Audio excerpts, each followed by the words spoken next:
Christopher அவர்களை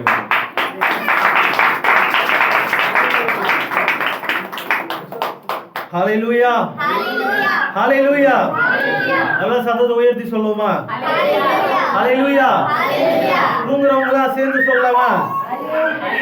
ஹalleluya எல்லாரும் ஒரு நேரம் ரொம்ப அதிகமா போயிட்டு இருக்கிற இந்த சூழ்நிலை நம்ம இயேசு கிறிஸ்து சிலுவையில் அடிக்கப்பட்ட அப்போ அவர் அநேக வார்த்தைகளை சிலுவையில் நின்று பேசுறார். அப்போ விசேஷமா அவர் பேசின முக்கியமான வார்த்தையில கடைசி நேரம் ஒரு கன்க்ளூஷன் வரக்கூடிய ஒரு டைம்ல வராங்க.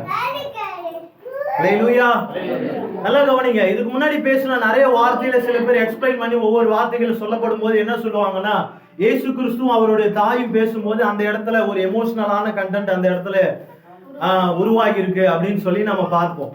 அதே போல பிதாவும் இயேசு கிறிஸ்துவும் இது வரைக்கும் ஒன்னா இருந்தாங்க. அவர் கைவிடப்பட்ட நிலையில ஒரு எமோஷனலான சூழ்நிலை அந்த இடத்துல வந்திருக்கு பார்ப்போம். ஆனா இது எல்லாத்த விட மேலா கடைசி நேரத்துல கிட்டத்தட்ட ரொம்ப நேரம் சிலுவையில தொங்கிட்டு இருக்கும் போது கடைசி சூழ்நிலை எல்லாமே ஃபைனல் ஒரு நிறைவுக்கு வரும்போது எல்லாரும் கூடி இருக்கிற சகல ஜனங்கள் ஒரு பக்கம் கலைஞ்சிட்டு இருக்கிறாங்க. எல்லாரும் அழுது புலம்பி முடிச்சு அவருடைய தாய் அவருடைய கூட இருந்த சீஷர்கள் எல்லாருமே அழுது எல்லாருமே ஒரு சூழ்நிலை அமைதியா நின்று கொண்டு இருக்கிற ஒரு சூழ்நிலை. ஹalleluya எல்லாருமே அமைதியா சைலண்டா நின்றுட்டு இருக்கிற ஒரு சூழ்நிலை, ஒரு ஃபைனலான ஒரு எமோஷனலான ஒரு சூழ்நிலை. ஏன் தெரியுமா எமோஷனலான ஒரு சூழ்நிலை? அது இயேசு கிறிஸ்து இந்த பூமியில 33 வருஷம், ஒரு வருஷம் 2 வருஷம் இல்ல, ஒரு தெய்வமாக சிங்காசனத்துல இருக்கக்கூடிய ஸ்தானத்தை விட்டு இந்த பூமியில 33 வருஷம் அவர் இந்த பூமியில இருந்த எல்லா சூழ்நிலையும் நிறைவேற்றி முடிக்கிற ஒரு கடைசி தருணம். ஹalleluya இந்த பூமியில அவர் திரும்பவும் பிதாவினுடைய ஸ்தானத்துக்கு மறுபடியும் என்ன பண்ண போறாரு? போக போறாரு. அப்ப கடைசி எல்லா சூழ்நிலையும் இந்த பூமியில அவர் பட்ட பாடு, கஷ்டம், உபத்திரம், எல்லா மனுஷங்களுடைய போராட்டம், கூட இருந்த சீஷர்களுடைய போராட்டம், பிசாசினுடைய போராட்டம், எல்லா விதமான போராட்டங்களையும் ஜெயித்து ஒரு எமோஷனல் கண்டென்ட்ல கடைசி ஒரு சூழ்நிலையில நிற்கும் போது ஒரு வார்த்தை அந்த நேரத்துல சொல்றார். யோவான் எழுதின சுவிசேஷம் 19வது அதிகாரம் 30வது வசனத்தை எடுத்து நம்ம வாசிக்கலாம் எல்லாருமே. இயேசு காடியை வாங்கின பின்பு முடிந்தது என்று சொல்லி தலையை சாய்த்து ஆவியை ஒப்பு கொடுத்தார். நல்லா கவனிங்க, முடிந்தது என்று சொல்லி இயேசு கிறிஸ்து அந்த இடத்துல ஒரு வார்த்தையை இந்த இடத்துல மென்ஷன் பண்றாரு. யோவான் எழுதின சுவிசேஷத்துல நம்ம பார்க்கிறோம். மத்த சுவிசேஷம் நல்லா கவனிங்க எல்லாருமே, மத்த எல்லா சுவிசேஷத்திலையும் நம்ம பார்க்கும்போது இந்த இயேசு முடிந்தது அப்படிங்கிற வார்த்தையை சில சுவிசேஷ புஸ்தகங்கள்ல நம்ம வாசிக்கும் போது மகா சத்தமாய் சொன்னார். எப்படி சொன்னாரு? மகா சத்தமா இந்த வார்த்தையை முடிந்தது அப்படின்னு இந்த வார்த்தையை சொல்றாரு. ஏன் அப்படின்னா ஒரு எமோஷனலான சூழ்நிலை இந்த பூமியில வாழ்ந்த 33 வருஷ காலத்தையும் நிறைவேற்றி முடிக்கக்கூடிய ஒரு கடைசி தருணத்துல முடிந்ததுன்னு மகா சத்தமா என் பிதா சொல்லி கொடுத்த எல்லா காரியங்களும் நான் நிறைவேற்றி முடிக்கக்கூடிய ஒரு சூழ்நிலை வந்துட்டேன் அப்படிங்கிற ஒரு மகா சத்தத்தை உயர்த்தி முடிந்தது அப்படிங்கிற வார்த்தை இந்த இடத்துல இயேசு கிறிஸ்து ரொம்ப அழுத்தமா மென்ஷன் பண்றாரு. ஹalleluya ஹalleluya நல்லா கவனிங்க. 33 வருஷ காலம்ன்றது இந்த பூமியில இருக்கிற எல்லா மனுஷங்களுக்கும் அது ஒரு ஆரம்ப நிலையா தான் இருக்கும். நிறைய பேர் 33 வருஷம் தான் 33வது வயசுன்னு சொல்லும் போது அந்த வயசு தான் நிறைய பேருடைய வாழ்க்கையில ஒரு ஆரம்பமா இருக்கும். நிறைய பொருளாதார சிச்சுவேஷன்ல நிறைய பேருக்கு ஆரம்பமா இருக்கும். நிறைய பேரோட திருமண வாழ்க்கை ஆரம்பமா இருக்கும். ஒரு வாழ்க்கையை ஆரம்பிக்கக்கூடிய அந்த தருணத்துல ஆனா இயேசு கிறிஸ்து அந்த வாழ்க்கையை நிறைய பேர் மனுஷங்களா இருக்கக்கூடிய வாழ்க்கை ஆரம்பிப்பாங்க. ஆனா இயேசு கிறிஸ்து இந்த இடத்துல தன்னுடைய வாழ்க்கையை முடிக்கிறார். ஹalleluya ஒரு மனுஷனாக இந்த பூமியில தன்னுடைய வாழ்க்கையை முடிச்சு மறுபடியும் தெய்வமாக திரும்பி ஆரம்பிக்க போறார். ஹalleluya இந்த இடத்துல ஒரு மனுஷனாக 33 வருஷ காலம் முடிந்ததுன்னு சொல்லி ஒரு மனுஷனாக தன்னுடைய வாழ்க்கையை முடிக்கிறாரு. செத்த பிறகு தன்னுக்கான வாழ்க்கையை மறுபடியும் தெய்வமாக ஆரம்பிக்க போறார். ஹalleluya ஹalleluya அப்போ இது தோல்வியினால வார்த்தை கிடையாது. மனுஷங்களுக்கு என் வாழ்க்கை முடிய போகுதுன்னு சொல்லும் போது அவங்களுக்கு அது தோல்வியா இருக்கும். பாவத்துல இருக்கிற மனுஷங்களுக்கு நான் வாழ்க்கை முடிய போகுது அப்படின்னு சொல்லும் போது முடியுது அப்படின்னு சொல்லும் போது தோல்வியா இருக்கும். ஆனா இயேசு கிறிஸ்து ஒரு வெற்றியுள்ள வாழ்க்கையா அந்த வார்த்தையை சொல்றார். ஹalleluya ஏன் அப்படின்னா எல்லா காரியத்தையும் நிறைவேற்றி முடிக்கிறார். கிரீக் வேதாகம புஸ்தகத்துல டெட்டலஸ்டாய் அப்படின்ற வார்த்தை இந்த வார்த்தை மென்ஷன் பண்ணிக்கிறது. அப்படின்னா என்னன்னா it has been finished. எல்லா காரியங்களையும் இயேசு கிறிஸ்து நிறைவேற்றி முடிக்கிறார். ஹalleluya எபிரேய வார்த்தையில நம்ம பார்க்கும்போது நிஷ்லாம் என்று வாசிக்கிறோம். ஏன் அப்படின்னா அவர் எல்லா சூழ்நிலைகளையும் எல்லா விதமான காரியங்களையும் நிறைவேற்றி முடிக்கிறார். அல்லேலூயா, அல்லேலூயா. இயேசு கிறிஸ்து பழைய ஏற்பாட்டுல சொல்லப்பட்டபடி அவர் பாடுபடுவார் அப்படின்னு பழைய ஏற்பாட்டு புஸ்தகங்கள்ல அவர் பாடுபடுவார் என்று சொல்லப்படுகிற காரியங்கள் அப்பவே ஆரம்பிச்சிருச்சு. அல்லேலூயா. முன்னாடியே தீர்க்க தரிசனமா சொல்லப்பட்ட காரியங்களை இந்த இடத்துல நிறைவேற்றி முடிக்கிறார். ஆமென், அல்லேலூயா. இன்னொன்னு, பிசாசின் காரியங்களை ஜெயித்து முடிப்பார் அப்படின்னு சொல்லப்பட்ட காரியங்களை இந்த இடத்துல நிறைவேற்றி முடிக்கிறார். இன்னொன்னு, யூதர்களுடைய எல்லா பாரம்பரியங்களை கிழித்து இந்த இடத்துல இயேசு கிறிஸ்து ஜெயத்தை எடுக்கிறார். ஹல்லேலூயா, ஹல்லேலூயா. ஏன் யூதர்களுடைய பாரம்பரியங்கள்னா இயேசு கிறிஸ்து கொடுத்த நியாயப்பிரமாணம். நான் அடுத்தது வர அந்த காரியத்தை. இன்னொன்னு, இயேசு கிறிஸ்து முடிந்தது அப்படின்னு ஒரே வார்த்தையில சொல்லப்படுகிற இந்த ஒரு வார்த்தைக்கு கீழே ரகசியபூர்வமாக 5 ஆவிக்குரிய அர்த்தம் இருக்கு. அல்லேலூயா. என்ன அந்த 5 ஆவிக்குரிய அர்த்தம் அப்படின்னா, நோட்ஸ் எடுக்கிறவங்க எடுத்துக்கொள்ளுங்க. மீட்பின் திட்டத்தை இயேசு கிறிஸ்து இந்த இடத்துல முதலாவது நிறைவேற்றி முடிக்கிறார். அல்லேலூயா. மீட்பு என்ன மீட்புனா, பாவத்தில் இருக்கக்கூடிய சகல ஜனங்களை மீட்டெடுக்கிற ஒரு திட்டம், தனக்கு பிதா கொடுத்திருக்கிற ஒரு திட்டத்தை கிட்டத்தட்ட ஆதாம் காலத்துல உரைக்கிற ஒரு திட்டத்தை இந்த இடத்துல பல வருஷம் டிராவல் ஆகி இயேசு கிறிஸ்து நிறைவேற்றி முடிக்கிறார். எங்க ஆதாமுக்கு இந்த வார்த்தை கொடுக்கப்பட்டிருக்கு, இயேசு கிறிஸ்து இந்த பூமியில வரப்போறான்றது இப்போ இயேசு கிறிஸ்து புதிய ஏற்பாட்டு காலத்துல சொல்லப்பட்டது கிடையாது, ஆதாம் காலத்துல. அல்லேலூயா. ஆதாம் ஏவாள் பாவம் செய்த அப்பவே ஆதாமுக்கு பிசாசுக்கு தேவன் கொடுக்கிற ஒரு வார்த்தையை நம்ம வாசிக்கிறோம். ஆதியாகமம் 3வது அதிகாரம் 15வது வசனத்தை எடுத்துக்கொள்ளுங்க.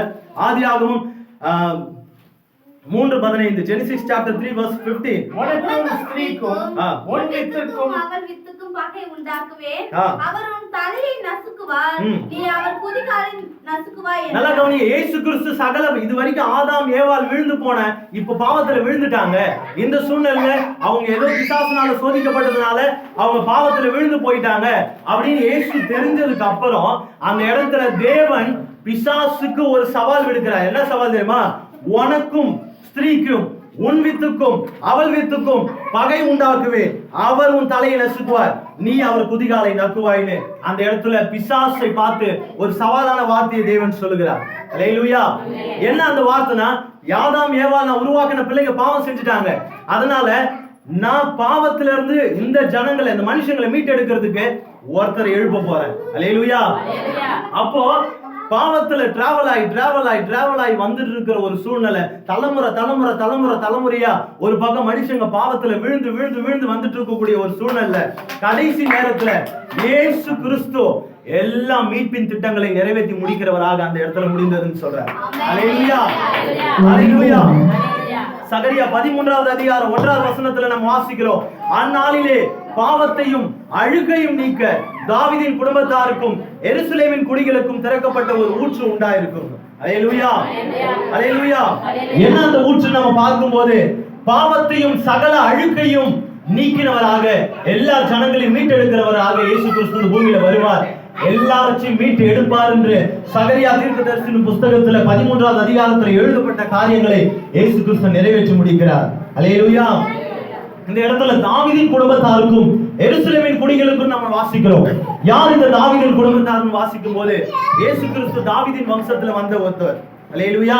நம்ம எல்லாருக்கும் தெரியும் நினைக்கிறேன், இயேசு கிறிஸ்து தாவீதின் வம்சத்துல வந்தவர் அப்படின்னு சொல்லி வாசிக்கிறோம். அப்ப தாவீதின் வம்சத்துல வரப்போகிற ஒருத்தர் எல்லா விதமான சகல பாவங்களை நீக்கி எடுப்பார்னு சகரியா பழைய ஏற்பாட்டு புஸ்தகத்துல சகரியா தீர்க்க தரிசனம் மூலமாக எழுதப்பட்ட காரியங்களை இயேசு கிறிஸ்து இந்த இடத்துல நிறைவேற்றி முடிக்கிறார். அல்லேலூயா. ஒரு ஊற்று அங்கிருந்து அவருக்குள்ள புறப்படும், அதுதான் கடைசி நேரத்தில் அவர் விழாவில் குத்தப்பட்ட போது வெளியேறின ஒரு ஊற்று. அல்லேலூயா, அல்லேலூயா. ரத்தம் தண்ணீருமாக அவருக்குள்ள வெளியேறின ஊற்று சகரியா புஸ்தகத்திலே தீர்க்க தரிசனமாக எழுதப்பட்டிருக்கு. அல்லேலூயா. அது மட்டும் இல்ல, பழைய ஏற்பாட்டு தீர்க்க தரிசனம் யூதர்களுடைய வழக்கம் என்ன தெரியுமா? சிலுவையில் அடிக்கப்படுகிறவங்களை எப்படி அடிப்பாங்க தெரியுமா? அவங்க செத்த பிறகு அவங்களுடைய எலும்புகள்லாம் முறிச்சிடுவாங்க. அல்லேலூயா. அவங்க செத்ததுக்கு அப்புறம் அவங்க எலும்பெல்லாம் முறிச்சு அவங்க எலும்புகள்லாம் உடைச்சி அவங்களை கொண்டு போய் அடக்கம் பண்ணுவாங்க. இதுதான் யூதர்களுடைய வழக்கம். ஆனா இயேசு கிறிஸ்து மேல தேவனுடைய திட்டம் இருந்ததுனால அவருடைய சரீரத்தின் மேல எவனாலே கை வைக்க முடியல, அவருடைய எலும்புகளை முறிக்கவும் முடியல. அல்லேலூயா, அல்லேலூயா. அப்ப இயேசு கிறிஸ்து எலும்புகளும் அந்த இடத்துல முறிக்கப்படவில்லை அப்படிங்கிற காரியம், இந்த காரியமும் தீர்க்க தரிசனமா முன்னாடி சொல்லப்பட்டிருக்கு. சங்கீதம் 34வது அதிகாரம் 20வது வசனத்துல வாசித்து பார்க்கும்போது, இயேசு கிறிஸ்துவினுடைய எலும்பு முறிக்கப்படாது என்று சங்கீத புஸ்தகத்தில் அன்றைக்கு தாவீது சங்கீதக்காரன் பாடி இருக்கிறார். அல்லேலூயா, அது இல்லாம இயேசு கிறிஸ்து என்ன காரியங்கள்ல இருந்து மனுஷங்களை மீட்டெடுக்கிறாருன்னா வியாதியில இருந்து. அல்லேலூயா. ஒரு மனுஷன் தலைமுறையா சொல்யூஷனே இல்லாம வியாதிப்பட்டு மறிக்கிறது எந்த ஒரு சொல்யூஷன், எந்த ஒரு தீர்வு இல்லாம மனுஷன் மறிச்சுக்கிட்டே இருக்கிறான்.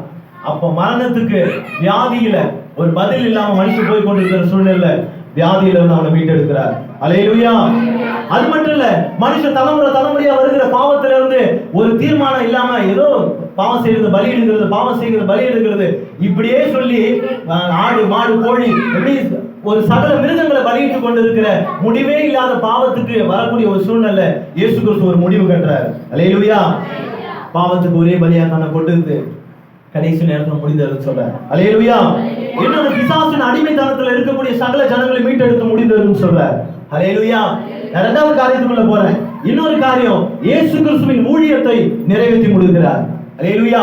இயேசு கிறிஸ்து பூமியில வரப்போறார் என்று நம்ம ஆதியாகமம் 3வது அதிகாரம் 15 வசனத்துல வாசிச்சது போல அன்றைக்கே சொல்லப்பட்டது. பிசாசுக்கு தெரியாது இயேசு கிறிஸ்து தான் பூமியில வரப்போறாரு, தெய்வமே இந்த பூமியில மனுஷன் வரப்போறாரு என்றது ஆதியாகமத்துல பிசாசுக்கு சவால் விடுக்கும் போது பிசாசுக்கு அது தெரியாது. அவன் நினைச்சான் ஏதோ ஒரு மனுஷன் ஏற்படுத்த போறாரு. அல்லேலூயா. ஆனா தேவன் பிசாசுக்கு சவால் கொடுத்தாரு. ஆனா முழு ரகசியத்தை பிசாசுக்கு தெரியாது. அல்லேலூயா. ஆனா ரிவீல் பண்றாரு. எங்க தெரியுமா? புதிய ஏற்பாடு காலத்துல தேவனே இந்த பூமியில மனுஷனா வராரு. அல்லேலூயா.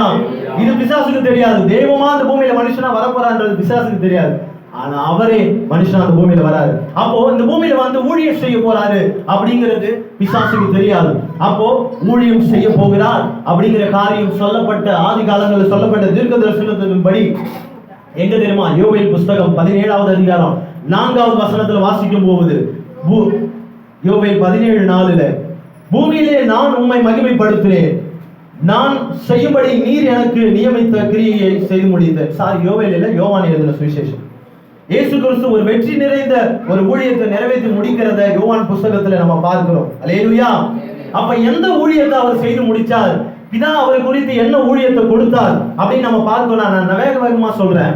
இயேசு கிறிஸ்து பிதா என்ன ஊழியத்தை இயேசு கிறிஸ்து கொடுத்தார், எந்த ஊழியத்தை அவர் செய்து முடித்தார் பார்க்கும்போது, ஒண்ணு பாவிகளை ரட்சிக்கக்கூடிய ஒரு ஊழியத்தை 1 தீமோத்தேயு 1:15 வாசிக்கிறோம். இன்னொன்னு இழந்து போனதை தேடவும் ரட்சிக்கும் மனுஷகுமாரன் வருவார் என்கிற லூக்கா 19:10 நம்ம வாசிக்கிறோம்.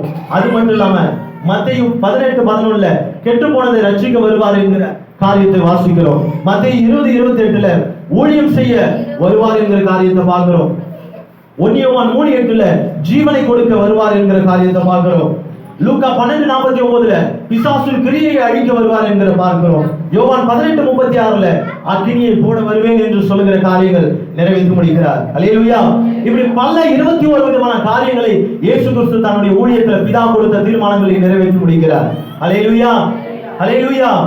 தனக்கு கொடுத்த ஊழியத்தை சிறப்பாக வெற்றியாய் இயேசு கிறிஸ்து நிறைவேற்றி முடிக்கிறார். 1% கூட பிதாவினுடைய சித்தத்திலிருந்து தவறல.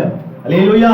நமக்கு கொடுத்திருக்கிற பொறுப்புல நம்ம நிறைய நேரத்தில் தவறிடுவோம். நமக்கு கொடுத்திருக்கிற பொறுப்புல அதை செய்ய முடியாதபடிக்கு உலகத்தை காரணம் காட்டி பலவிதமான சூழ்நிலைகளை காரணம் காட்டி நம்ம நிறைவேற்றாம போவோம். ஆனா இயேசு கிறிஸ்து சாக போற நேரத்துல சொல்றாரு, முடிந்தது, வெற்றியுள்ள தருணத்துல சொல்றாரு. அல்லேலூயா.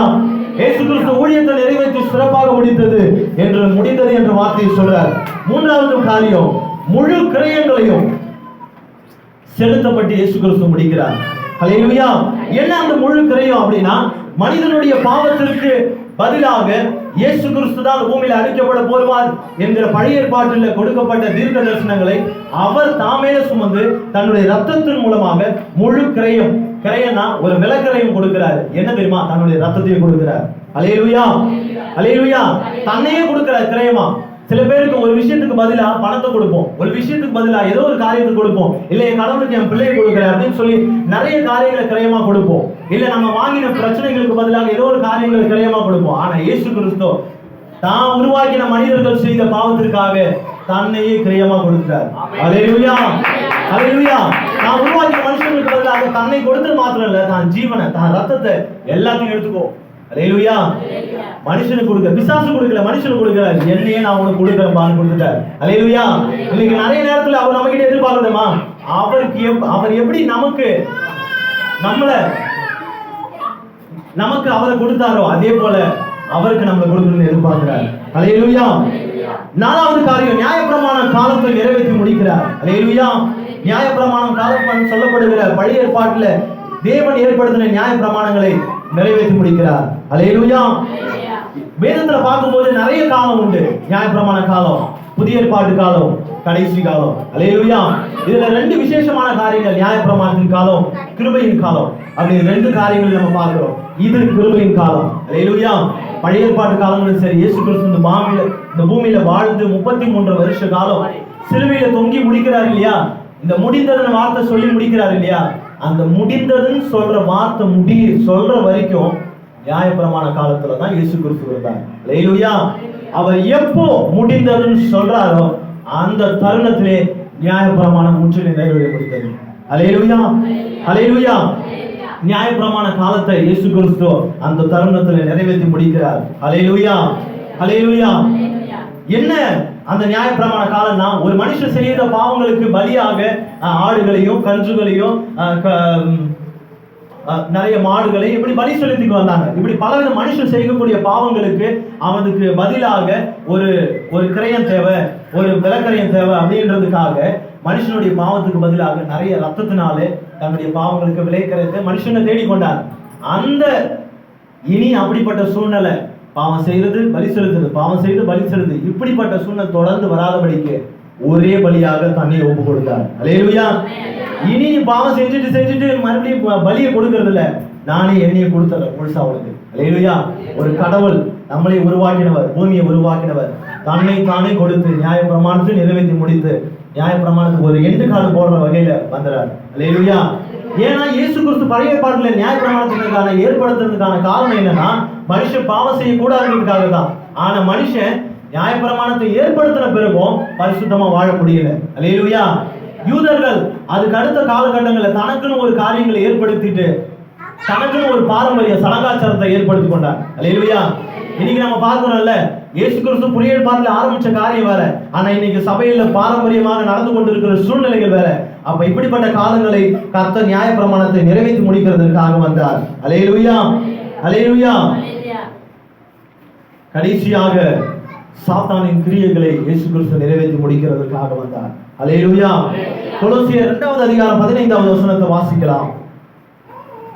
கொலோசியர் 2:15.